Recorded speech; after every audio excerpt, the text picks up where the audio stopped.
اللي أصيب في هذا اللقاء بقطع في الرباط الصليبي إن شاء الله بإذن الله يرجع بسرعة. خلاص احنا بقينا عارفين ان الإصابة ديت إصابة أصبحت طبيعية وموجودة في الملاعب، يرجع بألف سلامة إن شاء الله بإذن الله. احنا خسرنا لعيب راجل ولعيب مهم جدا جدا بالنسبة لمنتخبنا الوطني، بس إن شاء الله بإذن الله عندنا أمل إنه يعود سريعا. على جانب اخر برضو اصابه تريزيجيه، واحده برضو من الاصابات المقلقه جدا بالنسبه لمنتخب مصر. تمزق في الكاحل، التواء بسبب التواء في الكاحل، لسه ما تحددش قد ايه ممكن يغيب، الله اعلم. ممكن يبقى 3 4 ايام، ممكن يبقى اسبوع، ممكن تزيد شويه. تمنياتنا ان شاء الله باذن الله ان تريزيجيه يلحق ويكون موجود معانا في اقرب وقت. لقاءات مهمة جدا أجراها زميلنا حسن غنيمة من المغرب مع نجوم منتخبنا الوطني. أفضل لاعب في المباراة الحائز على هذه الجائزة وصاحب الهدف الثاني ياسر إبراهيم. نتابع مع حضراتكم. احنا واخدينها ماتش بماتش، يعني احنا صعدنا من دور المجموعات، صعدنا اول. فكرنا في الماتش اللي هنلعبه اللي هو بنين النهارده، فرقه محترمه مش عايز اهدر حقهم بصراحه، فرقه كويسه، فرقه محترمه وعندهم سرعات واقوياء. فاحنا قدرنا نلعب نقفل الخطوره دي كلها، والحمد لله كان توفيق ربنا معانا وقدرنا نجيب 3 اجوان سسبنشن كده، انت فاهم يعني، انت قلبك رايح مع الكوره، فالحمد لله ده توفيق من ربنا. هو بعد هدف التعادل طبعا اللعيبه كلها يعني في اللي باص تحت وفي اللي هيمت شويه، فاحنا قعدنا نتكلم خلاص يا جماعه ده جون التعادل مش نهايه الدنيا، لازم نركز اكتر ونعلي التركيز اكتر يعني. وده اللي حصل، عدينا ال 90 دقيقه وفكرنا بعد كده في الشوطين الاضافيين. طيب نتابع ايضا مع حضراتكم لقاء لنجم منتخبنا الوطني زيزو. تحياتي ليك كابتن ابراهيم فايق ولكل مشاهدي ام بي سي مصر في كافه انحاء الوطن العربي. معانا واحد من نجوم منتخبنا الوطني، واحد من نجوم المباراه، احمد سيد زيزو. برحب بيك في ام بي سي، مبروك الصعود لدور الثمانيه، بالتاكيد كنت واحد من نجوم المباراه. الحمد لله رب العالمين، مبروك للاعيبه الجهاز الفني والشعب المصري كله يعني. تاهل مستحق يعني وحاجه يعني خطوه، يعني ان شاء الله نكون قدها للمرحله اللي جايه باذن الله. الحمد لله يعني ربنا يدي لكل اللعيبه الصحه يعني. بطوله محتاجه طبعا ذكاء، ومحتاجه لياقه بدنيه كويسه، ادينا ماشيين بشكل كويس الحمد لله. بالتاكيد الجمهور المغربي لما بيحضر بكثافه بيفرق كتير جدا بشكل ايجابي مع منتخب مصر. اكيد طبعا. انا ما كنتش عارف هم ما جوش ليه النهارده، بس يعني عرفت دلوقتي ان هو التذاكر مش ببلاش يعني، فاتمنى ان هم، انا اتولى مبادره ان احنا نديهم تيكتس يعني. اكيد يعني هتعملوا ده اكيد في المباراه اللي جايه. اكيد هم بيساعدونا كتير المرحله اللي فاتت ان احنا نعدي دور المجموعات بشكل كويس. طبعا وجود جماهير والاستاد يكون مليان يعني بيحسسنا ان احنا بنلعب في مصر وسط جمهورنا يعني. فاتمنى ان هم يكونوا موجودين اكتر يعني الفتره اللي جايه. كل الفرق في البطوله فرق قويه جدا، بنين فرق منظمه جدا وعندهم سيستم لعب كويس يعني ظهر النهارده. لكن زي ما احنا عارفين، احنا داخلين البطوله وعارفين ان كل الفرق اقوياء، كل الفرق عندهم محترفين، وكل الفرق بقت على اعلى مستوى دلوقتي.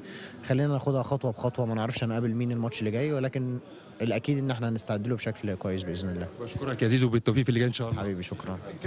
ده كان لقائنا مع واحد من نجوم منتخبنا الوطني احمد سيد زيزو. بالتاكيد العوده مره اخرى اليك كابتن ابراهيم فايق، تفضل.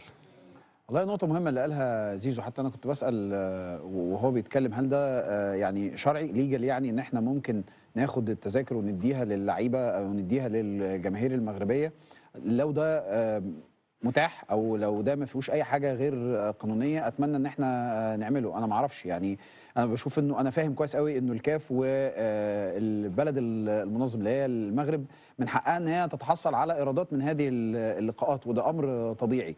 فما اقدرش اقول للناس اطرحوا التذاكر للناس ببلاش، لكن اقدر اقول انه لو عندنا امكانيه ان احنا ندي للناس تذاكر ويبقى ده بشكل في اطار شرعي وقانوني، اتمنى يبقى ده في ايدينا، لان فعلا احنا شفنا من الناس دعم وتقدير كبير جدا. مصطفى شوبير حارسنا المميز، تعالوا نتابع مع حضراتكم قال ايه لزميلنا حسن غنيمة.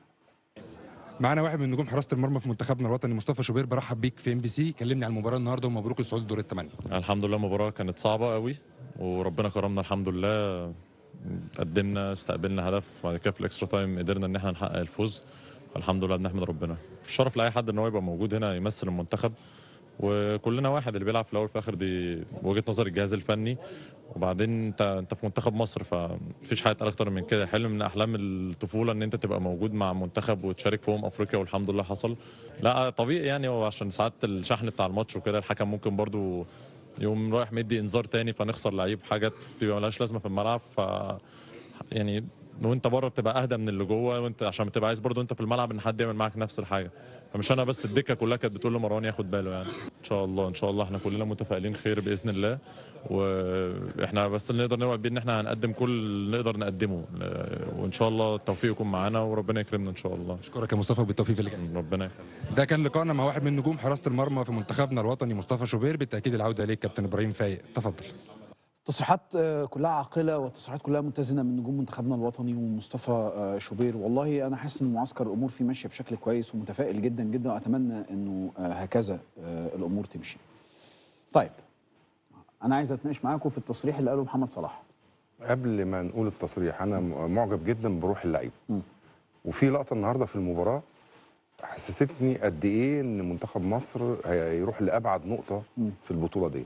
بعد هدف محمد صلاح الدكه كلها احتياطي بمدربين راحوا دخلوا الملعب، وده يعني غلط ان هم يخشوا الملعب احتفالا بصلاح وبالهدف، يعني باهميه الهدف، وان صلاح هو اللي جاب الهدف ده يفرق مع، لانه ما كانش في مستواه المعهود في بقاله مباراتين. فاعتقد ان الفتره اللي جايه صلاح ان شاء الله هيوصل مصر للنهائي باذن الله، مع اللعيبه ومع الروح اللي موجوده مع الجهاز، مع تدارك الاخطاء البسيطه اللي احنا كنا بنتكلم فيها كتكتيكيا يعني. طيب عزيزي المشاهد، في ممكن ابقى استسهل الموضوع واروح للتصريحات اللي الناس اخذتها على السوشيال ميديا، بس انا ما بحبش الناس تعمل معايا الحركه دي حركه ما بحبهاش بصراحه. يعني ايه؟ في واحد بيقوم واخد عنوان ابراهيم فايق نقطتين واي بلا بلا بلا. لا، التون بيبقى هو ده التون اللي انا بستخدمه، التون ده بيفرق. يعني انت ممكن تتخيلني بزعق او بعمل اسقاط لما تقرا الكلام بس، وممكن يكون الكلام متحرف فيه كلمه او كلمتين يغيروا السياق. انا ما بحبش الكلام ده، لان هو ده جزء من الحاجات اللي بتخلي الناس تروح في اتجاه تاني. فانا بحب دايما اعمل ايه؟ اسمع واشوف. يعني في حاجه جدليه اسمع واشوف. فلما سمعت وشفت اللقاء بتاع محمد صلاح اللي اتعمل بعد المباراه، هذا اللقاء مترجم، فصوت المترجم اللي بالعربي اعلى بكتير، وهو بياخد ديلي غصب عنه في انه بيترجم من الانجليزي للعربي، فبتسقط جمله، بتسقط جملتين، تسقط 3 جمل، فممكن يغيروا. فما حبيتش ان انا استسهل بقى في الموضوع واخدها كده، لان انا شايف قدامي صلاح بيقول حاجه تحت الترجمه، عشان احنا عارفين، احنا اولاد الشغلانه فعارفين في كلام بيبقى فوق الترجمه وفي كلام تحت كلام تحت الترجمه.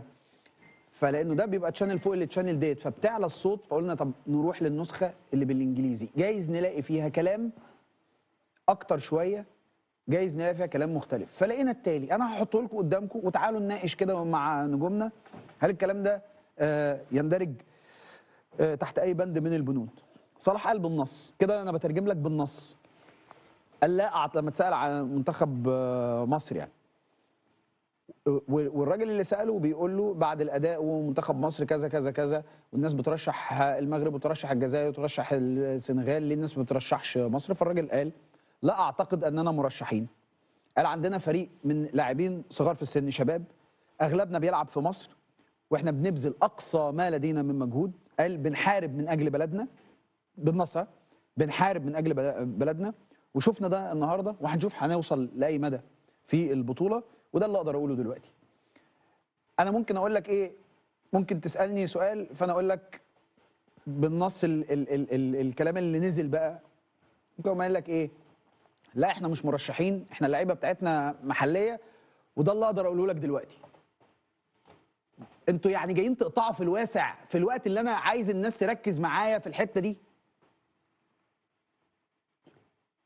تاني عشان يوصل اللي انا عايز اقوله للناس، انا ممكن استخدم لغه وممكن استخدم لهجه واشاره توحي بكلام تاني، فعشان كده بقول لك روح وشوف. فانا ممكن اكون بقول لك ايه؟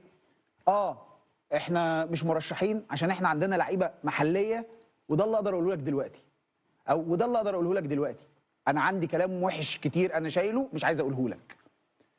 فبعض الناس راحت لكده، رغم ان انا بشوف انه اهو التصريح بشكل اهو الراجل بيتكلم بشكل ايجابي جدا، او بيتكلم بشكل على الارض. انا كده شرحت لك، هنتكلم بقى مع الكباتن.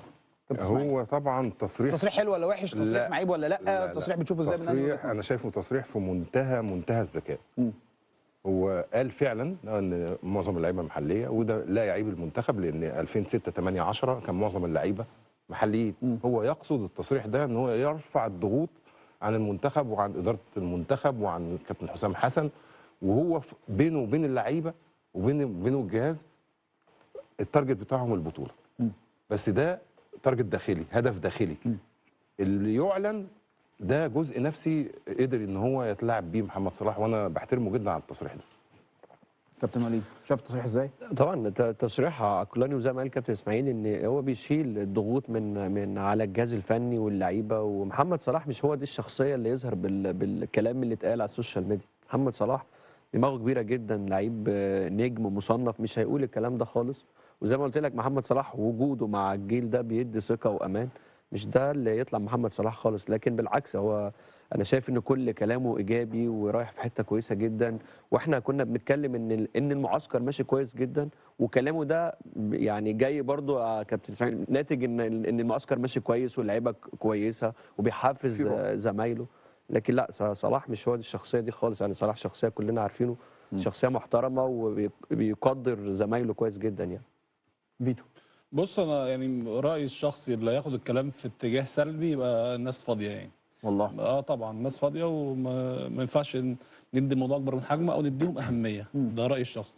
ليه يا ابراهيم؟ انت لو انت مدرب او انت كابتن فرقه، ومش اي كابتن فرقه، صلاح كابتن فرقه قيمه كبيره جدا جدا جدا. يعني عنده خبرات واسم كبير، ومش مصر بس او افريقيا بس، في العالم كله. فلما يجي يقول تصريح، تاكد مليون في الميه انه لصالح العام وصالح الفرقه. هو اللي عايش مع اللعيبه دي، وهو اللي عارف امتى اقول ايه وامتى ما اقولش ايه.